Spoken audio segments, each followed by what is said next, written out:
Umiitim nga ba ang 14K na alahas kapag ito ay laging ginagamit? At yan po ang ating pag-aaralan sa video natin ito. Lamang ang may alam.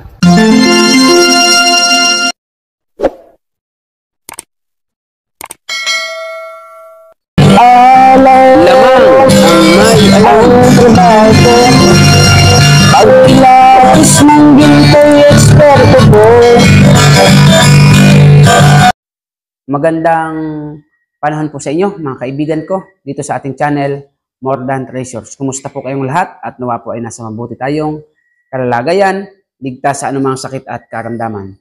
Sa video po natin ito ay ating tatalakayin ang katanungan ng ating isang masugid na taga-subaybay. Ang sabi niya, Idol, Sir, umiitim nga ba ang 14K na alahas kapag lagi itong ginagamit? Kasi napanood ko sa ibang vlogger, umiitim daw ang 14K na alahas. So salamat po sa nagtanong.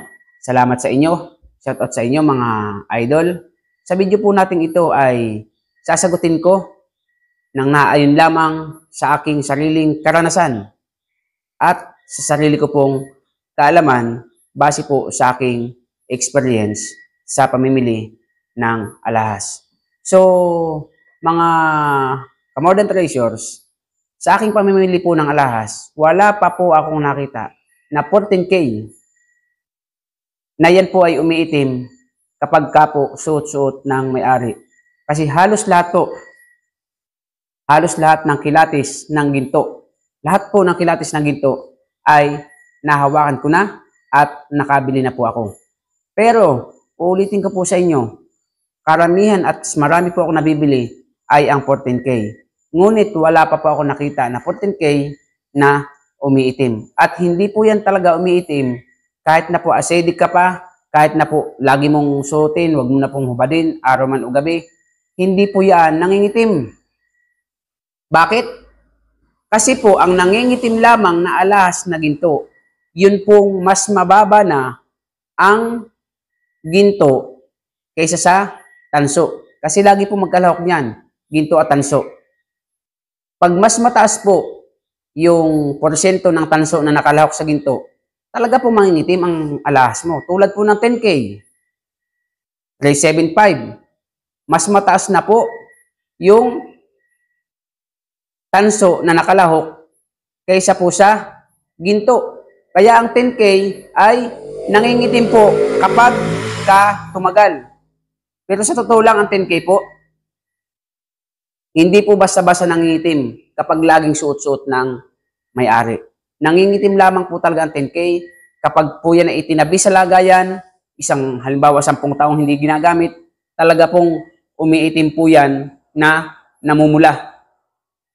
Pero kapag lagi pong gamit-gamit ang 10K, yan po ay namumula lamang, mapula po ang kulay niya.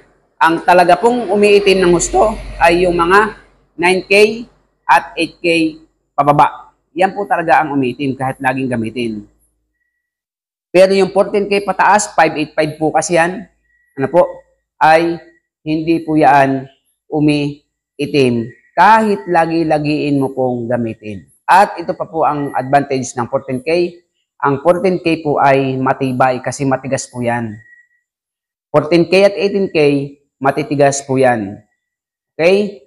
So malinaw po, ang 14K, hindi po talaga yan basta-basta umiitim. Hindi po yan nangingitim. Kahit araw, gabi mong suotin. Wala pa po akong nabili na 14K na laging suot-suot at ito po ay umitim. 10K lamang pababa.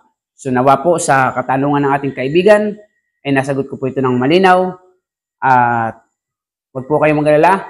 Kaya po nating patunayan yan. Subukan nyo dito po sa ating channel. Tinignan ko, marami pong mga nagtitinda ng alahas, mayayaman. Mga big time ang ating mga taga-suporta dito. Subukan niyo po, magsuot po kayo ng kwintas na 14K. Opo. Pag umitim, mag-comment po kayo sa atin sa loob ng isang taon at nangitim o kahit ilang buwan nangitim, mag-comment po kayo sa ating comment section. Ipakita niyong maitim. Pero sisiguraduhin ko po sa iyo, 100% hindi po yan nangingitim sa katawan ng tao kapag laging suot-suot ang 585 na alahas. Sa mga bagong dating, welcome po kayo sa ating channel. Maraming salamat sa inyong pagpasok, pagtira sa ating tahanan. Katulong ko po kayo sa pagpapalago ng ating bahay. Sa mga datihan ng supporter, maraming pong salamat. Palaguin natin ang ating tahanan. At sa mga baguhan na nagkagusto sa ating video, paki-like and share niyo po sa ating mga kaibigan. At kung may katanungan kayo, comment lamang po kayo sa comment section. See you on my next video po. God bless po. Lamang ang may alam. Ang trabaho ko, pagkilapis ng ginto'y eksperto ko. Kung sa mga tatak, ikabisado ko, alam ko ang peke at totoo. Ako ay isang asayan ng ginto. Alam ko ang tunay at totoo. Kung usapan ay alas lang, yan ay kaya nating patunayan. Ako ay alahero at asayan ng ginto. Alam ko ang tapak na totoo. Walang maitatago sa usapan na ginto, pagkat ang alahero'y eksperto sa ginto.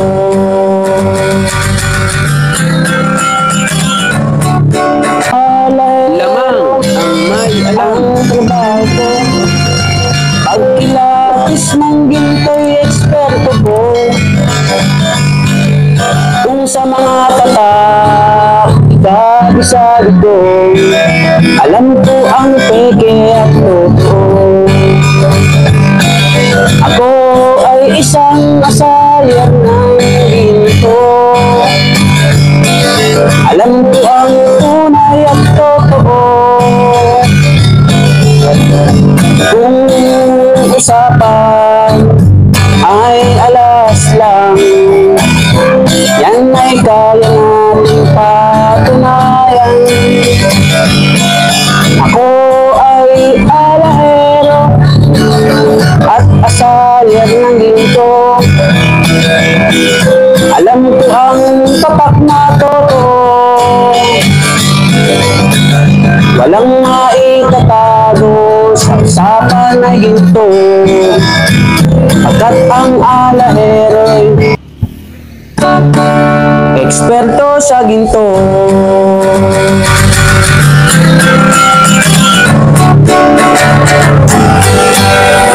Lamang ang may alam.